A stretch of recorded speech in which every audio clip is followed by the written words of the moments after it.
With The Last of Us Season 2 approaching, I decided to re-watch the last episode of Season 1 to re-engage myself with the show. I forgot how good it was. The usual compliments can be given to The Last of Us, as is given to literally everything nowadays. Sets, CGI, the acting, all good or great. The acting especially.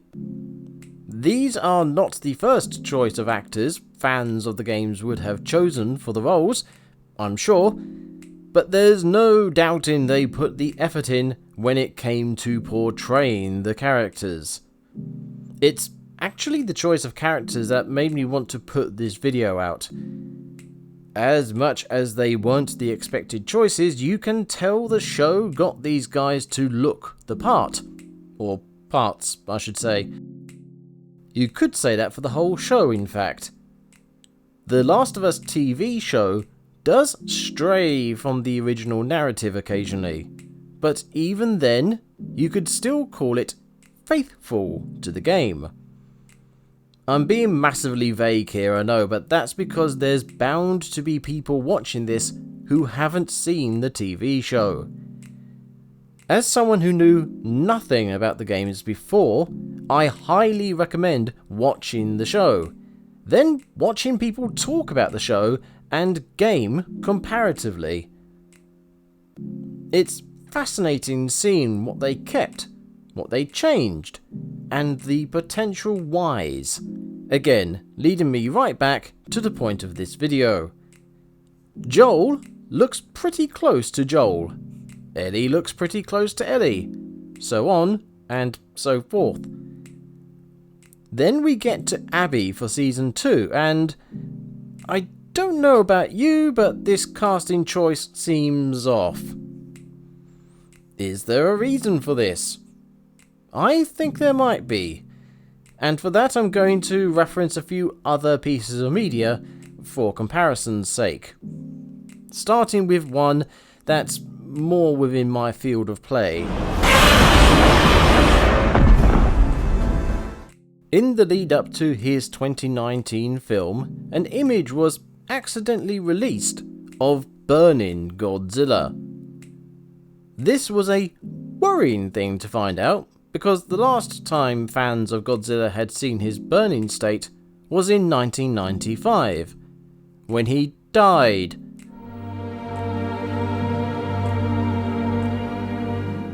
Was Godzilla going to die in King of the Monsters? Was the Big G going to bow out in only his second outing in the Monsterverse? That sounds familiar. The filmmakers absolutely played on this awareness. Godzilla's radiation levels are going through the roof. We got about 12 minutes before he goes thermonuclear. Godzilla's radiation's reaching critical mass. 6 minutes until he blows. But not only did Godzilla survive, but his burning form had been reworked and recontextualized. Our expectations had been subverted, in a good way, properly, by people who knew what they were doing, Ryan. Could The Last of Us be doing something similar for Season 2 with Abby?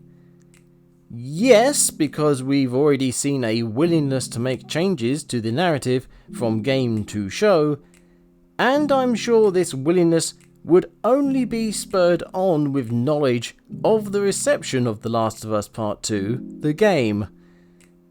Many a tale was told of fans breaking or throwing away their hard copies of the game, and of shops being inundated with returns by angry players wanting their money back. Again, being as vague as possible, let's make an analogy. In Captain America Civil War, there's a scene where Tony Stark and Steve Rogers have a chat.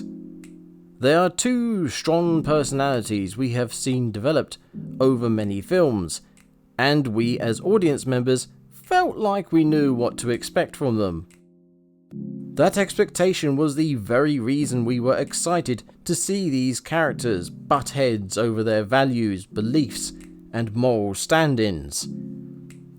Now imagine if Captain America, poster child for Mr. Do Right, admitted to Tony Stark that he wasn't a morally upstanding person, but was, in fact, doing all of this for the fame and fortune. Even if the scene ended the same, which it wouldn't, even if the rest of the story played out the same, which it wouldn't, people would be soured to it all because of this admittance. It would totally go against the character of Steve Rogers, to say the least, and, by proxy, would absolutely result in considerably different outcomes for the narrative. More, fans would be up in arms against the writers of the film for making this decision. You don't really need to imagine that reaction. It's been happening for a few years now, thanks to the MCU's standards going slowly or quite significantly fast downhill like they have.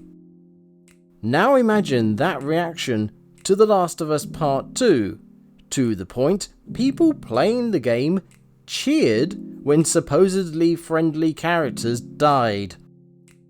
That's how badly Part 2 cocked up character choices, and by consequence, the story and players' investment in it. So would it be a big surprise if the writers of the show, who also worked on the game, would maybe, possibly, want to avoid the show having the same fate? I'm not saying completely change the story. There's enough running over from the previous season, just like in the game, to inform the following narrative. But make it make sense. Make the characters make proper choices, and don't make fans of the show want to stop watching after 2 episodes. To be slightly more specific, but not too much, I think the show needs to play out the flashbacks as actual story. Part of what annoyed gamers was witnessing past informative events as flashbacks while playing through present disparate ones. If the show could just, show them in order, then if what happened in the game happens in the show, at least there will be some lead up to it. Honestly, I hope they tweak it so we don't end up shouting, "What was that?" at our TVs. What I fear is that the writers stick their heels in and end up killing the TV show the same way they killed the game. I think that's the real kicker here.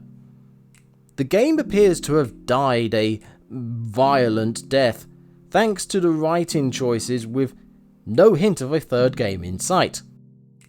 The TV show currently has an abundance of good faith behind it, and could very well surpass its inspiration and get a 3rd or 4th season if the writers tread carefully.